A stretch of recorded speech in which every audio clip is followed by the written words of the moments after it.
Have you ever wondered why we're so drawn to places of death, disaster, and suffering? From ancient battlefields to the sites of modern tragedies, there's this really powerful and, let's be honest, kind of unsettling impulse to go and see these places for ourselves. So, let's dive into this incredibly complex world of what we call dark tourism. This quote, wow, it's from the late CEO of OceanGate, and it just perfectly captures the central conflict we're talking about. He's looking at a site of immense human loss and seeing it as a potential tourist attraction, a great wreck.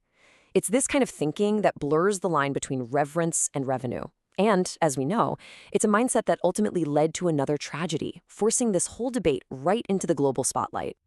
And this was the price for a single ticket to visit the Titanic wreck aboard that submersible, $250,000.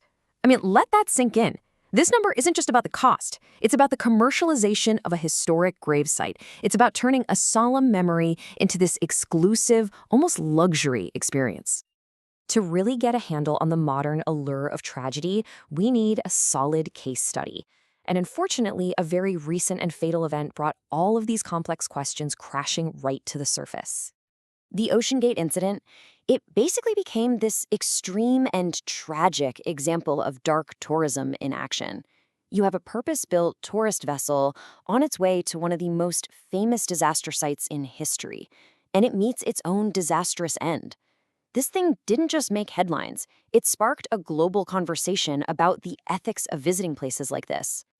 But here's the crucial human element we just can't forget. For so many people, the Titanic isn't just a shipwreck in a history book. It's a family tomb. This quote from a victim's relative, it just highlights the profound disconnect between a tourist's adventure and a family's grief. Is it really commemoration, or is it, as he puts it, just ogling? So the OceanGate expedition is a really powerful modern example, but this impulse to visit sites of tragedy is not new. Not by a long shot. It's part of a much bigger phenomenon with a very, very long history. So let's define what we're actually talking about. What exactly is dark tourism? Okay, so at its core, dark tourism, sometimes called thanatourism, which sounds intense, right? It comes from thanatos, the Greek word for death, is basically any travel to places that are defined by tragedy. This can be anything from former concentration camps and prisons to sites of natural disasters or famous accidents. Now, if you look at this timeline, it's so clear that our fascination with these places is anything but new. I mean, the Romans had their gladiatorial games, medieval crowds would literally gather for public executions, and 19th century tourists were flocking to the ruins of Pompeii. The practice is ancient. What's new is that we finally have a name for it, a term that researchers officially coined back in 1996. It's also super important to realize that not all dark tourism is the same. Researchers actually classify these sites on a spectrum. On the lightest end, you've got places like the London Dungeon, which are really more about entertainment, historical reenactments. But on the darkest end, you have actual sites of profound tragedy, like Auschwitz-Birkenau, where the focus is completely on education, remembrance, and bearing witness. So we've got this whole spectrum, right? From entertainment to solemn remembrance. And this wide range of experiences brings us to a really fundamental question. Why do we even go in the first place? What is the deep psychological pull of these locations? Are we just looking for a simple history lesson? Is it a way to feel closer to a famous event? Or is there something deeper going on, something a little more primal in our nature? Well, the motivations are incredibly complex and often overlapping. As you can see here, they range from a really genuine desire for education and remembrance, all the way to a need to confront our own mortality, but from a safe distance. And yeah, of course, there's simple nostalgia or just sheer curiosity, that voyeuristic, almost forbidden impulse to see the aftermath of tragedy up close. And it's this really messy, complicated mix of motivations, from the noble to the voyeuristic, that leads us directly into our next section, a profound ethical minefield. Dark tourism isn't inherently good or bad. It exists on a knife's edge. On one side, it can preserve historical memory, it can educate people, it can even bring economic aid to struggling communities. But on the other side, it risks exploiting suffering for profit and completely trivializing real human tragedy. It's a delicate balance. And this whole situation forces us to confront some really difficult questions. Where do you draw the line between education and entertainment, between respectful remembrance and commercial profit? How do you make sure you're being authentic without sensationalizing someone's pain?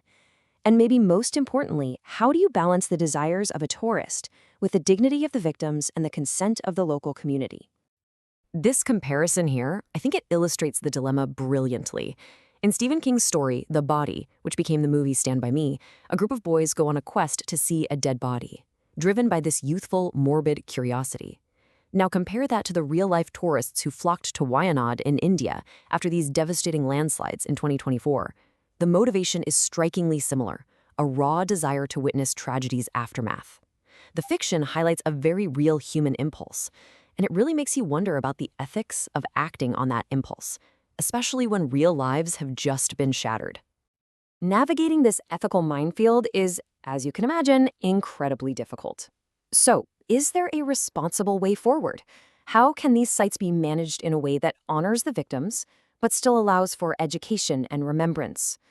Let's explore if there's a right path.